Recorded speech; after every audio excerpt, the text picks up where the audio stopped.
Hindi film अभिनेता मनोज कुमार, जिन्हें भारत कुमार के नाम से जाना जाता था, उनका शुक्रवार सुबह मुंबई के कोकिलाबेन अस्पताल में निधन हो गया। वो 87 वर्ष के थे। वो विशेष रूप से अपनी देशभक्ति की फिल्मों के लिए जाने जाते थे। उन्हें भारत कुमार के नाम से काफ़ी पहचान मिली। उपकार, पूरब पश्चिम, क्रांति, रोटी कपड़ा और मकान उनकी बेहद कामयाब फिल्मों में से एक रहीं।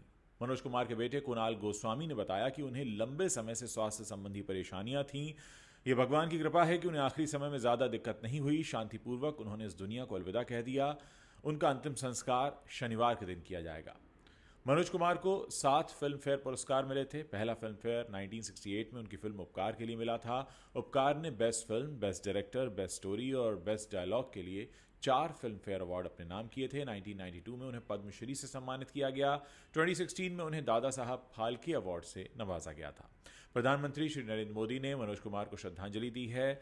उन्होंने एक्स पर लिखा, महान अभिनेता और फिल्म निर्माता श्री मनोज कुमार जी के निधन से बहुत दुख हुआ। वो भारतीय सिनेमा के प्रतीक थे, जिन्हें विशेष रूप से उनकी देशभक्ति के उत्साह के लिए याद किया जाता था, जो उनकी फिल्मों में भी झलकता था। मनोज जी के कार्यों ने राष्ट्रीय गौरव की भावना को प्रज्वलित किया और ये कई पीढ़ियों तक प्रेरित करता रहेगा। और दुख की इस घड़ी में मेरी संवेदनाएं उनके परिवार और प्रशंसकों के साथ हैं। ओम शांति। माँ को इलाज नहीं मिला तो मनोज कुमार ऐसे थे, उन्होंने 10 साल की उम्र में डॉक्टरों की पिटाई की थी। जी हाँ, मनोज कुमार का असली नाम हरिकृष्ण गोस्वामी था। 24 जुलाई 1937 को एबटाबाद यानी ब्रिटिश इंडिया में उनका जन्म हुआ था। एबटाबाद वही जगह है जहां 2 मई 2011 के दिन अमेरिका ने ओसामा बिन लादेन को मारा था। मनोज कुमार जब 10 साल के थे तब 1947 में उनके छोटे भाई कुक्कू का जन्म हुआ। तबीयत बिगड़ने पर 2 माह के भाई और मां को अस्पताल में भर्ती कराया गया। तभी दंगे भड़क गए, हर तरफ अफरा तफरी मची और अस्पताल का स्टाफ जान बचाकर भागने लगा। जैसे ही सायरन बजता तो जो डॉक्टर और नर्स बचे हुए होते थे वो भी अंडरग्राउंड हो जाते थे। ऐसे में सही इलाज ना मिल पाने के चलते मनोज कुमार के 2 माह के भाई ने अस्पताल में ही दम तोड़ दिया। उनकी मां की हालत भी उस समय काफ़ी गंभीर थी। वो तकलीफ में काफ़ी चिल्लाती रहती थी, लेकिन कोई डॉक्टर या नर्स उनका इलाज नहीं करता था।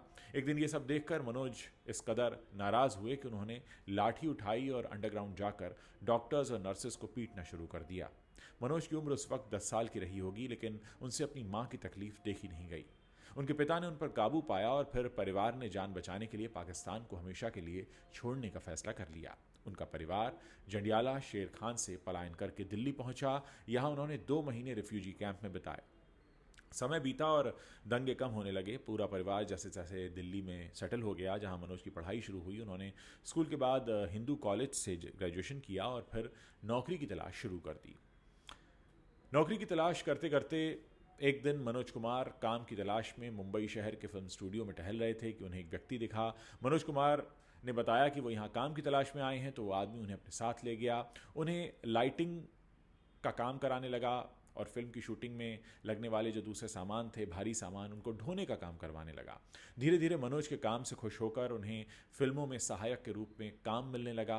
फिल्मों के सेट पर बड़े बड़े कलाकार अपना शॉट शुरू होने से बस चंद मिनट पहले पहुंचते थे।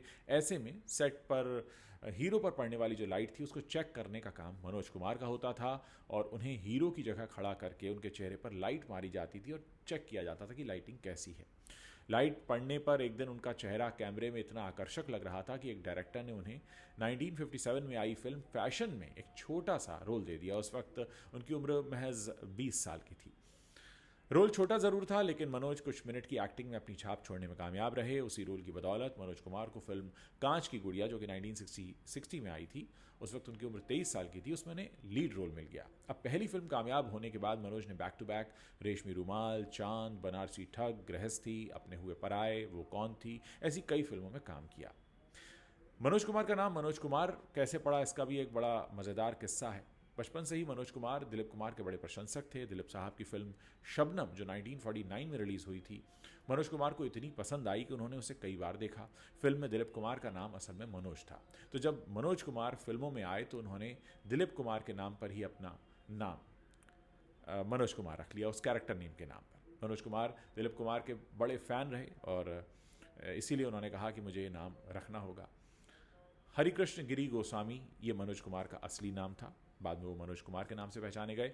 1965 में मनोज कुमार देशभक्ति पर बनी फिल्म शहीद में स्वतंत्रता सेनानी शहीद भगत सिंह के रोल में नजर आए थे। ये फिल्म एक बहुत बड़ी हिट रही और इसके गाने ए वतन हमको तेरी कसम, और सरफरोशी की तमन्ना और मेरा रंग दे बसंती चोला काफ़ी पसंद किए गए थे। ये फिल्म उस वक्त के प्रधानमंत्री श्री लाल बहादुर शास्त्री को बहुत पसंद आई थी। शास्त्री जी ने उस वक्त नारा दिया हुआ था, जय जवान जय किसान का।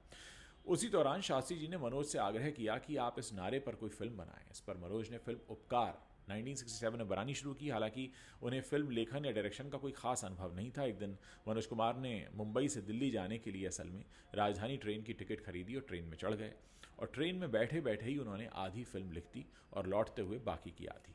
इस फिल्म से उन्होंने बतौर डायरेक्टर करियर की दूसरी पारी शुरू की। आगे उन्होंने पूरब पश्चिम, रोटी कपड़ा और मकान और ऐसी देशभक्ति पर कई सारी फिल्में उन्होंने बनाई। और अगर अब बात करें उपकार, जो कि 1967 में एक सबसे बड़ी फिल्म के तौर पर आई थी, उस फिल्म का गाना मेरे देश की धरती सोना उगले आज भी सबसे बेहतरीन गानों में गिना जाता है। इस फिल्म में भी मनोज कुमार का नाम भारत था, और फिल्म के गाने की पॉपुलैरिटी देखते हुए मनोज कुमार को मीडिया ने भारत कुमार कहना शुरू कर दिया। फिर उन्हें भारत कुमार ही कहा जाने लगा। मनोज कुमार ने अपने निर्देशन में बनी फिल्म क्रांति, जो कि 1981 में आई थी, उसमें उन्होंने अपने फेवरेट स्टार दिलीप कुमार को डायरेक्ट किया था।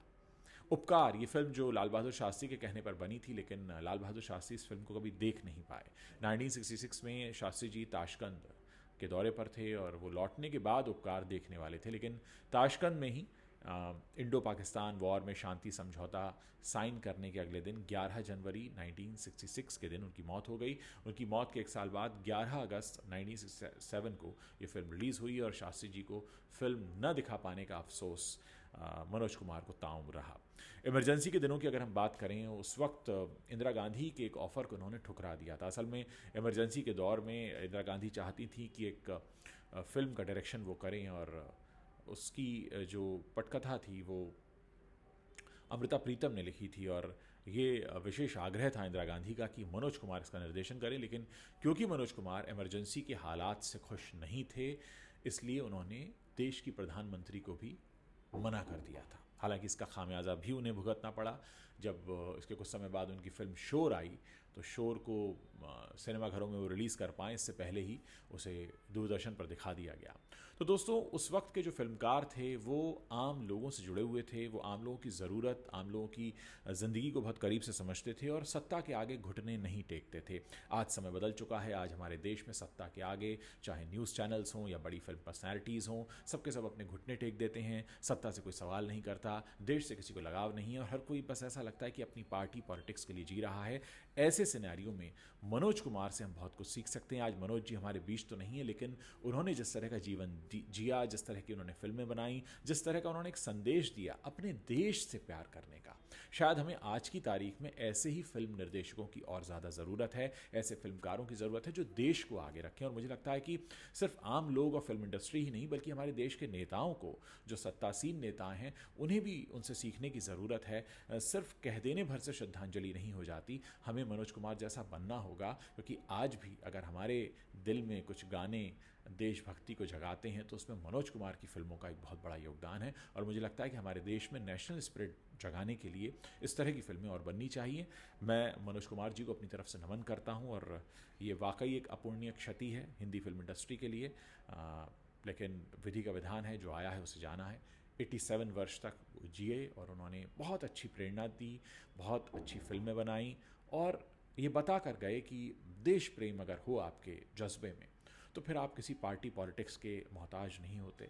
एक तरफ लाल बहादुर शास्त्री के कहने पर फिल्म बनाना, उपकार बनाना, और दूसरी तरफ इंदिरा गांधी को सीधे इनकार कर देना कि मैं आपके लिए फिल्म नहीं बनाऊंगा क्योंकि आपने इमरजेंसी जैसे हालात पैदा किए हुए हैं देश में। तो ये अपने आप में एक बहुत बड़ा रीढ़ चाहिए होता है इस तरीके के फैसले लेने के लिए। उम्मीद है हमारे फिल्मकार, हमारी आने वाली जनरेशंस मनोज कुमार से कुछ ना कुछ ज़रूर सीखेंगी।